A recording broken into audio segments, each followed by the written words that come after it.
I'm Luther Kruger, Big Blue Sun Museum of Solar Cooking, based in Minneapolis, and I'm in sunny Sacramento, California. My second visit of the day for my series on solar cooking and any interrelated stuff. And I'm here with Dale Schuck. Beautiful day next to the pomegranate tree. Mm-hmm. Yep. And so, introduce yourself. To start off with, how did you discover solar, and where you are now with solar? Okay. Well, I'm Dale Schuck, and yeah, I first came across solar cooking in the early 1980s in Phoenix, Arizona, when I was going to college, and I was studying electronics engineering. And I saw an ad in the newspaper, because back in those days we didn't have the internet, and we didn't have cell phones, and like you saw things in the newspaper. Anyway, there was an ad for a solar cook-off, solar cooking, international solar cook-off. It was like a contest, and I thought, oh, that looks interesting, because I was an advocate for solar energy as far back as I can remember. So I went down there on my bicycle, and they had all kinds of solar cookers up there, and some of them were like really high tech, like these, $10,000 concentrating parabolic, things that were made by these corporations and all this stuff. And then I came across this one little school teacher, and she had built a solar cooker out of a couple cardboard boxes and a piece of glass and some tin foil. And I looked in there, and that thing was just boiling water, just like no problem, as good as the $10,000 one, and this one was free to build. So I thought, now I like that idea, because makes it accessible to everyone. So I started. I did a project at school with a photovoltaic powered tracking system for a solar cooker. So I built a solar cooker and set up a tracking system so it would track the sun during the day. Sure.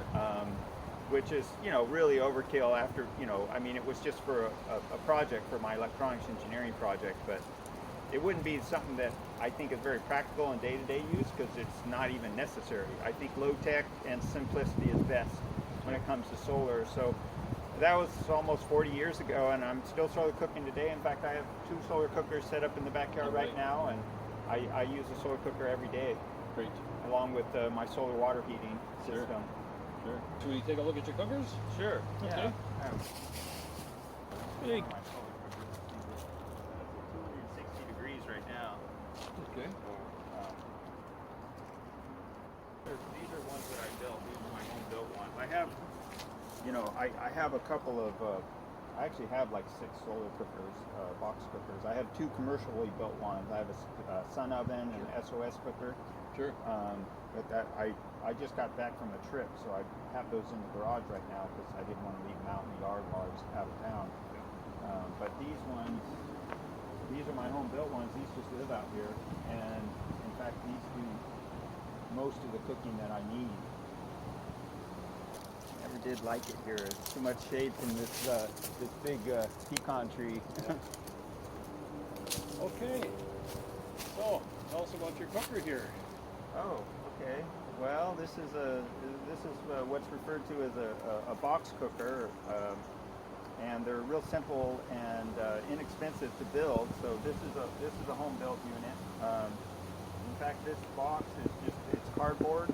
So it's 2 layers of cardboard box, and there's different ways of insulating it. But my preferred method, the method I found that works the best, is to take like thick cardboard, and you cut sheets of cardboard, and you take aluminum foil, and you glue sheets of aluminum foil to the cardboard, and then you stack those against it. So you stack a stack of aluminum foil lined cardboard between the 2 boxes that are about, you want to have at least 3 inches, 3 or 4 inches is great. I mean, here in California, if you're in colder climate, you might go 4 inches. And once you do that, it makes a really sturdy box, and the aluminum foil is a radiant barrier, and the cardboard acts as an insulator. So not only is it insulated, it also creates a radiant barrier. And I found that to be the best of all the, I probably built 100 box cookers in my time. I've done workshops and taught people to build them, and built them for different organizations. But this seems to be the best. And there's different types of tops you can build, but what I've found over the years is that the cardboard box, and you paint it with exterior house paint, and then if you build a wooden top for it, with the wooden reflector, then you're good for like at least 10 years. In fact, this box cooker is probably close to 10 years old. I have another one over there that's probably almost 20 years old. The box itself, the tops tend to wear out faster because they're usually, you know, in the sun and they have mechanical stuff. But I have this one so you can just open it up. It's just hinged, and you just open it up and put your food in and walk away and come back in the evening and your food's done and it won't burn. So it's very convenient. And you just got this to hold the window open when you're... Yeah, that's to hold the window Yeah. open, so when I pop it up, I can prop it up, and then use both hands to pull the hot stuff out. And I have, you know, I always have a towel, you know, bring just an old T-shirt or something to grab your pot. So you always want some type of a pot holder. So this is also good for wiping the glass down. So I don't know if you can get a shot of what's that thermometer? Yeah, it's getting a little. You almost have to put a shadow on it, it's so bright. But Yeah. it's showing 250 degrees. Yep. Way above the boiling point of water. Just keep a couple rags by it, and then I put an extra reflector over here because the days are getting short now. It's October, so as the days get short, and I've got trees to the east and I've got trees to the west, so it's kind of a short window. The opportunity for solar cooking is shrinking. So as the sun goes to the west, this reflector starts to kick in and keeps the temperature up on your cooker in the late afternoon. So that's an optional, you know, reflector that I put on there just for this time of year. In the summertime, I'll probably take it down because it's really, you don't need it in summer because it's so hot and the day's so long. But materials, this is totally repurposed stuff. I mean, this is probably, you had the cardboard laying around, you got the wood laying around, you got this repurposed like a storm window, right? Yeah, that's just a regular window that, you know, a lot of people are converting over to double pane windows, and when they pull their old windows out, you know, they become hard to get rid of for the glass company. You can go to a glass company and get all the glass. Yeah, this is just a window from and I built the top to kind of fit it, and I like the idea that the window is the same size as the top. That's kind of a newer innovation that I've done, is to put the glass on top like this, because if it rains, like usually I'll cover this up if it's rainy, but sometimes you're out of town or you're gone for the day and it'll rain, but the rain will come down and it just runs right off that glass, and it protects your box, and the glass doesn't mind the rain.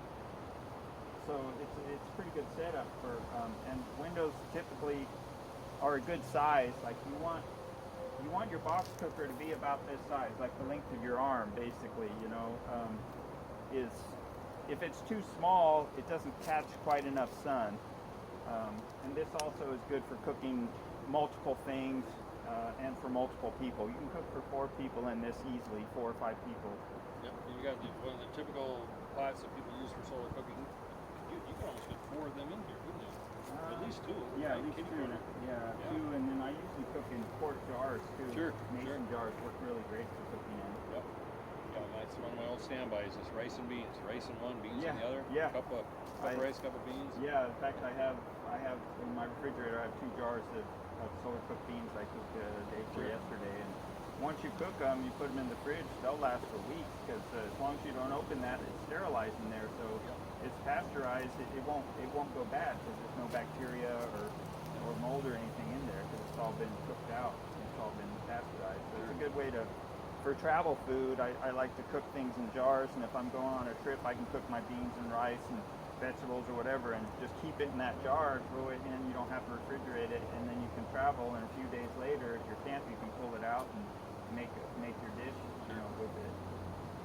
But in the bottom insulation, same as the sides, 3 inches or so? Or Yeah. You want that on the bottom, and then I'm just there's a metal pan that goes on the inside, and this is actually a piece off of an old barbecue. Oh, sure, yeah. That happened to be just the right size, and it was already painted black.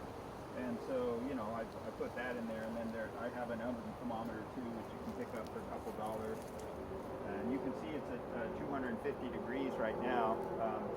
In the summer, this was getting up to, you know, 300 or over 300 degrees in the summertime with the longer days. this metal is like, that's like a heat sink too, right? Because you can just have this open until you're ready to put stuff in, and it's already Yeah. starting to crank up. Yeah, the heat, the metal absorbs the heat, you know, and yeah, and then radiates it back in, but it absorbs it and keeps it in the box instead of reflecting it. And this is basically the greenhouse effect. This is the exact same thing that's happening to the planet right now with the carbon dioxide. So this is just an insulated box, and you put a glass on it. Well, sunlight comes in the form of the photons of sun pass right through the glass because light passes through glass. And then when it hits the black inside the oven, that photon heat is transferred to thermal heat, which is radiant thermal heat. Well, thermal heat is at a lower frequency, so when it comes up and hits the glass, it can't penetrate it as easily as the light coming in. So the heat starts to build up in there, and you know, and that's what creates the solar cooking effect. Is that the more energy is coming in than can escape, and that's basically what the carbon dioxide on the surface of the planet is doing. It's like putting a piece of glass over a cardboard box. The sunlight is penetrating that carbon dioxide, but when it heats up on the Earth, it can't escape from the planet and back into space, so that the whole planet is heating up. So it's basically the same thing. It's a greenhouse effect. Sure. And then we'll go look at the other one. Yeah. See, this one's already in the shade. So this is kind of my morning cooker here. Now this box cooker, my brother Dylan, I think he built this box. I think he built it back in the 90s, actually. Wow. And it's cardboard, and it's been out in the weather, you know, all those years, and it's amazing that this solar cooker is still functional even after, you know, being in the sun for over 20 years. And like I said, it's just cardboard box, but you know, occasionally I'll put a new, just take some old house paint when I have some extra, and I'll just give it a paint job to paint the cardboard. And then of course I've redone the top, so this has the basic same sort of thing where I have a piece of window glass that has the frame, and I just made some makeshift hinges with some JB weld and some nails, which works great. It's kind of nice. The box, a lot of the box cookers, you take the whole top off with the reflector. That's how I used to make them.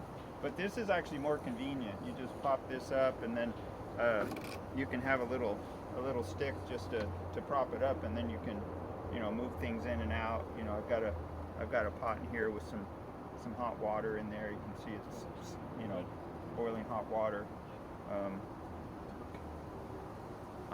And then this is highly reflective, so you can take a piece of black cloth and just cover your pots with a black cloth if you don't have black pot, and that works just as well as having a black pot. That black cloth will absorb that heat, keep it from reflecting out of your cooker.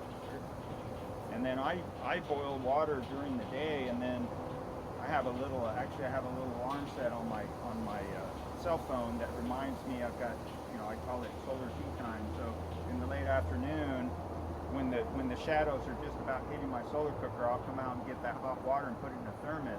And then tomorrow morning, when I go to make coffee in the early morning before the sun's even come up, I've got solar hot water in that thermos, and I just put it in a little efficient electric kettle, and it just takes a little bit of energy to bring it back up to a boil to make coffee, or you know, or I can use it for afternoon tea, or if I want to, you know, if I decide I wanted to make some rice right now, I've already got hot water. I can just pour that in my rice and put it in, and I've still got another hour or two of cooking, so I can make late afternoon stuff as long as I have hot water. Sure. It's really handy to have hot water all the time. And it's free, you know, my oven's like, it's always on, you know, as long as the sun's shining. We talk about amortizing the costs. If this was how many years ago, and $5-10 worth of materials back then, amortizing, as they say in business, it's like, you know, within 3 cooks, you know, 3 meals. It's probably saved thousands of dollars worth of energy. You know, and I mean, if you measured it in BTUs, I don't know how much it would be, but it would be a lot of, I mean, just huge amount of BTUs. Or if you looked at it in like how much gas you would burn, or how much electricity, or how much fossil fuel, or you know, it builds up. It's a little bit every day, but over a lifetime, it's a huge amount. And I always wondered, like, how come more people aren't doing this? And I taught solar cooking classes for 20 years more. I still teach solar cooking classes when people, ask me to do it. And I keep thinking, like, I'll teach a class of, sometimes there would be 50 people in a class, and then out of 50 people, there might be one that actually starts to do it, or maybe someone will do it as a oh, I'm going to do this special thing, and oh, look, I built one and I cooked with it, okay, I'm done, and then they wouldn't use it again. And I always wondered about that, and I was out in Utah at this event called Building Man. It's kind of a Burning Man spinoff, so instead of building stuff and burning it, they build stuff and don't burn it. They do stuff that's constructed, so they did workshops and such. So I was teaching solar cooking workshops, so we were building solar cookers for everybody. So I was, all the people that were doing the workshop, I was trying to get people to use them while we were camping out in the desert. And boy, it was hard to get people to do it. And it finally dawned on me after all these years, is that the main reason I think that people don't solar cook is that people just don't cook. I always assumed that people were like me and they love good, healthy, home-cooked food. But the truth is, when I look around at my friends, they eat out all the time. They're always getting fast food. They're getting super convenient food. They eat nothing but like pre-packaged food, pre-made foods. So they don't do meals. They don't cook rice. They don't at home. They don't cook beans. They'll buy canned beans, but that's already cooked, and maybe heat it up in a pot or something. Very, like they don't spend more than 5 minutes cooking. So when I moved here to Sacramento, I got involved with an organization called Solar Cookers International, and they're actually based here in Sacramento. They're an international solar cooking organization based here in Sacramento.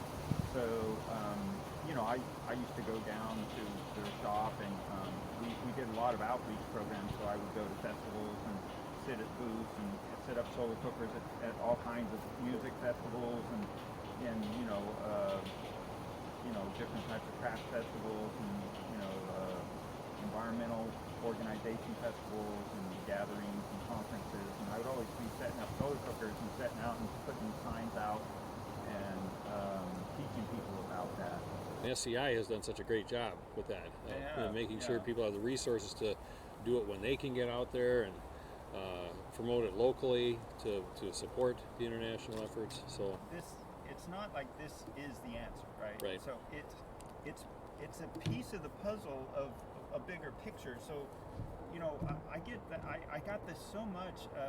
It seems like Americans were just all or nothing kind of people. So I would go to a festival, set up my cooker, and I'm cooking my lunch or my dinner, because I would eat, instead of buying the festival food, I would cook stuff in the solar cooker and make, cook beans and rice and make tacos and burritos and, bake some cookies or whatever I was doing, and I would share. Usually at the end of the day, I would share it with people, but people would go, oh gosh, so you solar cook, and well, oh my gosh, well, what do you do when the sun's not shining? They were like freaking out, like, well, what could you possibly, you would starve or something. I'm just like, so they had this idea, like, well, if you use a solar cooker, then that's the only thing you can do, and you can't do anything else but solar cook your whole life, right? And it's like, where did they get that idea? I told people, it's like, well, what do you do when the sun's not shining? Yeah. They're like, well, I use my stove. Well, what do you think? You think my house doesn't have a stove? But it's not like you can't use your stove just because you have a solar cooker. Yeah. It's a piece, once again, it's not like the solution, it's just a piece of the puzzle of our energy solutions. It's certainly a great way to go. I like it. It's healthy. It's easy. It's convenient. And I think your food gets a certain energy to it that it's kind of, you can't quite quantify. But like for me, the convenience of, and it's just, I have these cookers out here and they just live out here, so it's just kind of part of my yard. And it was, last place every place I live, I always set up a spot, and that's my solar cooking spot. And my solar cooker lives there. I have this one that's facing east, so this one catches the morning sun, and the one over there is facing more south and southwest, so it catches the afternoon sun. So that one over there has my tomorrow morning's coffee there in you it. go. So, it's like, well, I'm looking at the shadows about another hour and a half. When the shadows hit that, I'll still have that boiling hot water, and I'll put that in the thermos. And I've already got food cooked from my solar cooker the other day, so I was like, well, I don't really need to cook anything, Yeah. but I can always have hot water out here. And you can use it for other things too. I use it for canning. So I take tomatoes and just put them in a mason jar, just slice them and then put a teaspoon of vinegar in there, and just set that in the solar cooker in the morning and just let it cook all day. And then in the evening, just tighten, just make sure that lid sucks down. And I've got a gallon and a half of tomatoes in there that I can that way, just using the solar cooker. And I've done that for years, and I've never had any problem with spoilage or botulism, or I mean, that's the big danger. But that's so acidic, the tomatoes are so acidic that you don't have that. And adding a teaspoon of vinegar, it just enacts extra level of safety as far as food safety. But yeah, you can do canning with it, boiling. I use it for if I need to heat like an industrial part, like a car part that's stuck together. I can throw it in there and heat it up to break it loose. Or you can use it for, you can sterilize things. If you need to sterilize surgical instruments, like if you're in a remote place, you need to sterilize surgical instruments, you can build a simple solar cooker to pasteurize instruments very easily. Well, should we look at your other cookers? Yeah. So this is the sun oven, which is a great design. Real easy to set up. Basically just open it up like that, and then turn it towards the sun, where there's no shadows inside, and that's it. It's cooking. And this is a solar cooker that I built for sterilizing my bee equipment, because I keep bees. Sure. So I had an infestation of wax moths. Oh no. So, they came in and kind of destroyed the hive, and the hive died. But I put my frames in here and cover it with plastic and take that reflector and reflect it in there. That gets hot enough to kill the wax moth larva. So now I can clean all this up, but at least it kind of gets the wax moths out of the. And I also use it. I use the solar cookers for melting my wax when I make beeswax. So I'll take all this stuff, put it all in the solar cooker and melt it down and extract all the wax from it. So it's a solar. I use the solar cooker for a bee wax extractor. So yeah, you can use them in all different climates too. They like to be a little bit more adjusted to the sun, as opposed to this one, which is pretty good at just point it south and you're pretty much good to go. I like this one too because you can tilt it up for the winter angles. You can, when the sun's low in the sky, it'll work like this. So you just tilt it up, and that's your high angle. So it has like a built-in angle on it, which is kind of neat. It's a neat design, and it's double walled, just plastic, and it's all recycled plastic. So I actually have two sun ovens, and I have the new one with the stability plate, which is a good idea because they do tend to, in the wind, they can blow over a little bit. I've had that happen a few times.